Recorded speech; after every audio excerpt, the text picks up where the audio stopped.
Hey guys, so this is another video. We'll be continuing on from yesterday. Yesterday, I believe we went through in the first 6 slides. Um,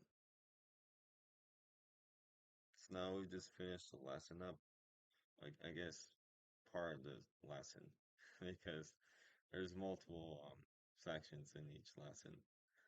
I'm not sure we could get through them all, or maybe we can. So we have Thunderbolt and Lightning cables. So Apple's seems like we're like the leading forefront of using this technology. Looks like this could be used on Windows and PC. I mean Linux too.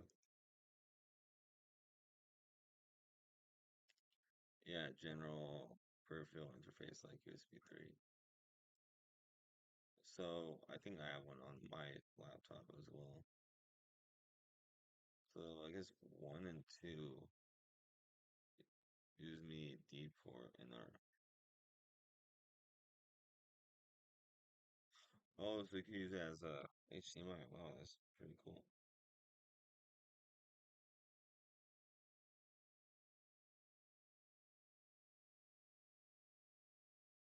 Yeah, this is distinguished from mini DPA by lightning bolt flash icon. Yeah, you'll see this.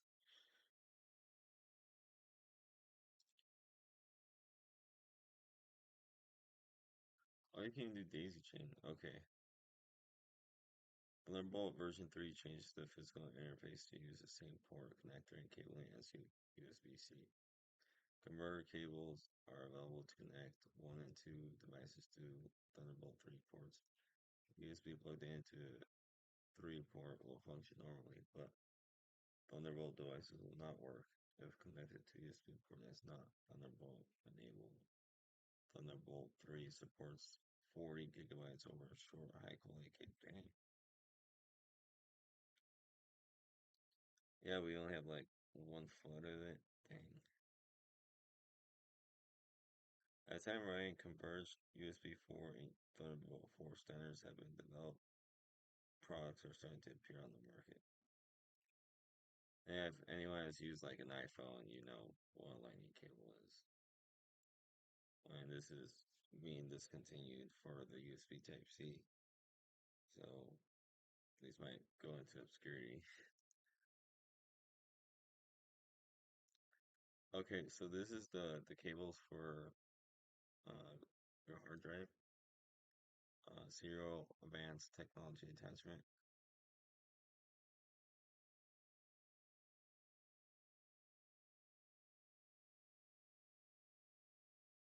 Oh, that's interesting.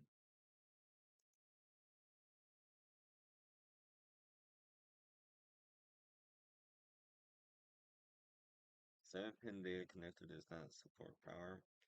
A separate 15 SATA power connector is used to connect the device to the power supply.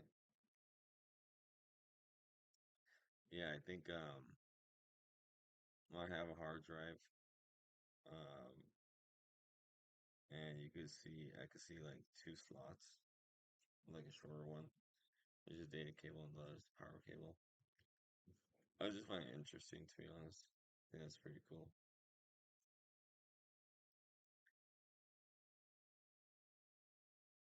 So there are all the SATA ports, and then you need to hook up your power supply to the disk.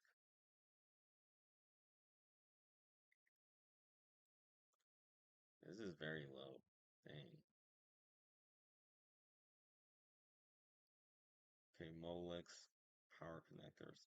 This is important. I was actually quiz on this one. Internal storage device data cables are underpowered. The SATA connector is the best option for new devices. Legacy components connect to power supply using a Molex connector. Oh, just the connector for internal devices. A Molex connector is usually white or clear plastic gas 4 pins. The color coding of the wire installation represents the DC voltage 5 for red, 12 for yellow, and black for red. Yeah, I think that should be made note because I've been quizzed on this Oh, something like that, both SATA and Molex. Yeah, that's pretty external SATA.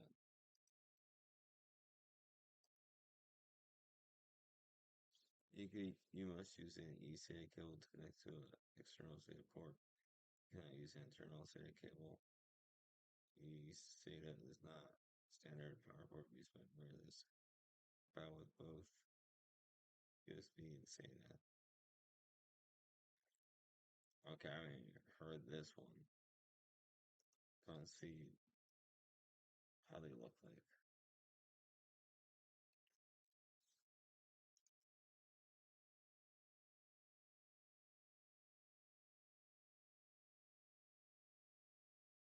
Oh, that's eSATA. Okay, this is definitely eSATA.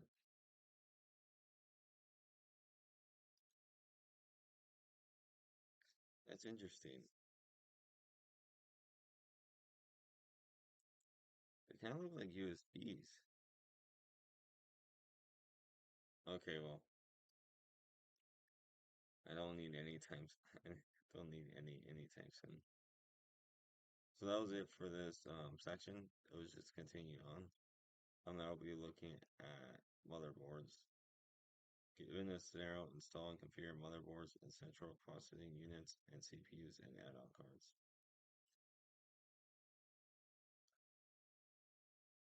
And pretty much is just saying this is what houses all the um, internal computing, storage, networking. Feel pretty confident about this one slide. I don't know about the whole thing. So this kind of gets into detail about how the CPU functions. It uses ones and zeros of binary code. Okay. Oh, this is interesting. It shows you the most volatile oh, and the least volatile. Meaning the ones up here will get their memory lost. I think these all get lost when you turn off your PC. And then goes the RAM. I think RAM like lasts a couple seconds before it's off. And then mass storage, of course, it's the least volatile. You'll never really lose this unless you have a hard disk failure.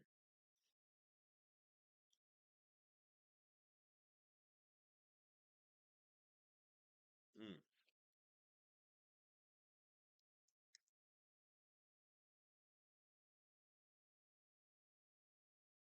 Clock multipliers take tiny signal produced by a generator and apply a multi-factor to produce different timing signal on different type of buses. This means that one type of bus can work at a different speed or between to another type of bus. It's weird. Mm. And then here are the many motherboard manufacturers. I heard of Asus, EGBA, Gigabyte, mostly Gigabyte, and yeah.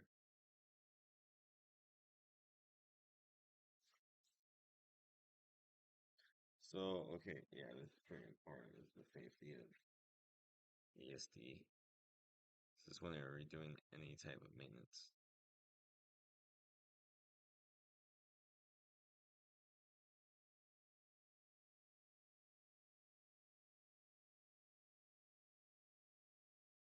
So just as a safety precaution, and I can attest to me making so many mistakes while working my laptop with this. I would forget to turn off the power supply and I would just leave it on. Well, I mean, I would at least shut down the computer. But there were times, I think with my old laptop, that one has all its screws taken out, and for some reason, every time I tried to like flip it over and take off the cover, it's just the cover for the motherboard, I like click some button. I think I'm clicking the power button on accident and it turns on again. I mean, the only way I really found to like mitigate that I guess would be to disconnect the power cable, but I'll have to first turn it off and flip it because it's very finicky, so I just be very careful. I'm not going to do any upgrades anytime soon. I would need a laptop for that. So yeah, it's fairly safe to disconnect the power. No, turn off, disconnect the power, and then press the power button to ensure all internal components are drained of charge. Okay, ESD. So you need to use tools, procedures that minimize the risk damage to sensitive electronic components used inside PC. Components such as CPU, system RAM, adapter cards, the motherboard itself are vulnerable to ESD. This is where static charge stored on your clothes or body suddenly releasing current by touching it. Handle components by their edges or plastic parts, and ideally use an anti-ESD wrist strap or other protective equipment and procedures. I heard that wasn't really necessary to use it, but hey, I think I had my fair share of shocks, just from a discharge of static electricity. People say also wood helps you to like ground yourself, ground that energy. And yeah, this is where you have like a anti-ESD, what is that, a mat where you could do your I think we saw that in the last video when I was showing you guys daisy chaining.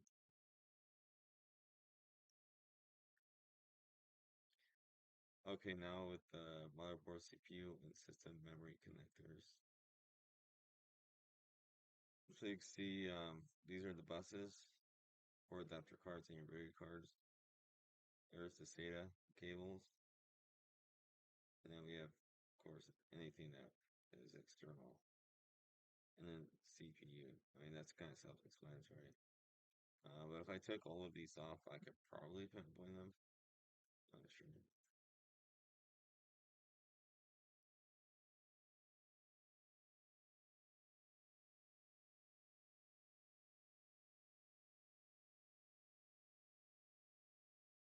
So CPUs have a thermal paste that's attached to the heat sink and the fan. That's how it works. It gets really hot, so it needs to use convection to release all that heat. Or some of them use like liquid cooling, which is crazy. So why would you want water in your PC? The function of the CPU is supported by a motherboard's chipset. It consists of controllers that handle the transfer of data between CPU and various devices. This chipset is soldered onto the motherboard and cannot be upgraded. The type of chipset on the motherboard determines the choice of processor, the type and maximum amount of RAM, and support for integrated interfaces or such as video, sound, and networking. Okay. All interfaces that are not supported by a chipset can be installed or upgraded as a adapter card. Yeah, that makes sense. Like if you might have something that does not work, you might have to use like adapter or like you don't have enough slots. Next is the memory slots. RAM holds data, not all the data, such as content of a spreadsheet document while it's being modified. System RAM is volatile; it loses content when power is. All system RAM is normally packaged as dual inline memory module fitted to the motherboard slot. A DIMM slot has catches on either end, is located close to the CPU socket, and is numbered and often color coded. And then we have our own generations, DDR3, DDR4, DDR5. The form factor is specific to the particular DDR version A label next to slots will identify the type of DIMM supported. I didn't know that, huh? Come on, test out. Let's see if we can find a MSI motherboard. Okay, just give me a bad picture. Yeah, I think we can look from here. Oops. Oh, maybe we can. Oh, yeah, so it would tell us, yep, DDR4. Interesting. I didn't know you could do that. Cables of memory control number of physical slots determine how much memory can be fitted. Hmm. I'll check how we're on time. Okay, we got time. Next up, we got fixed disks or just storage connectors. So we saw SATA ports connect, SATA cables connect to the SATA ports and the drives. And usually there's like a little bay, dry bay on the tower. And we didn't see the other pictures because of um, what was it? The motherboard that we're looking at. OM2 dot slot. I have one of these on my laptop. These are probably the best. These are 970 Evo. I wonder how much gigs that is. These are probably the best like drives used for gaming. They're able to transfer data speeds very high, and also they usually have like a high capacity as well. Not compared to mechanical drives though. So if I go look up for HDD, and let's say we want like 8 terabytes. So we're looking and looks like Amazon has one for $100, more or less. It is a 3.5 inch. If I remember, I had a whole drive to myself.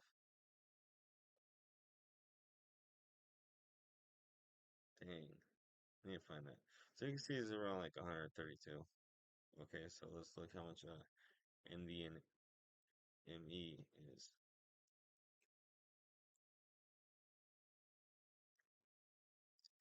So you're probably looking, yeah, 10 times the price. Yeah, it's basically 10 times the price. Yeah, it's very fast. I guess if you like maybe like check how much an SSD is. I mean, this is also an SSD, but that has M.2. Wow, this one's still pretty high. It's like 6 times the price of a regular one. So we get the idea. I usually as you can see in the diagram, or I guess in the figure, he's placing the drive at an angle. So once it's seated, you just have to push it down and screw it in. And you could get different like lengths. I forgot how much mine was. There's 42, 60, 80, and 110. I think the PS5 also uses this as well, but they seem like when I want to buy one, they seem a bit too bulky. Bulky, bulkier. That's any word. Hey Google, stop. All right, we just finished this last one here. Stop the timer. I thought we looked at this. So external SATA standard for attachment external drives with 2 meters cable use the eSATA to connect to the external SATA port. You can not use the internal SATA cable. eSATA is a non-standard power port used by vendors that is compatible with both USB SATA with eSAT cable.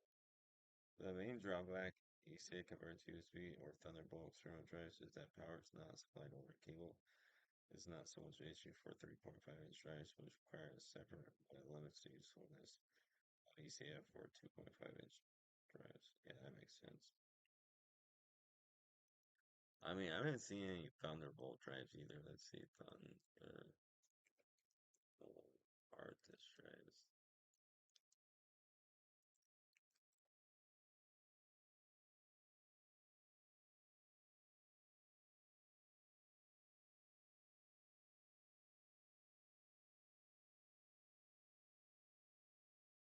Let's check it out. I guess I just kind of easy.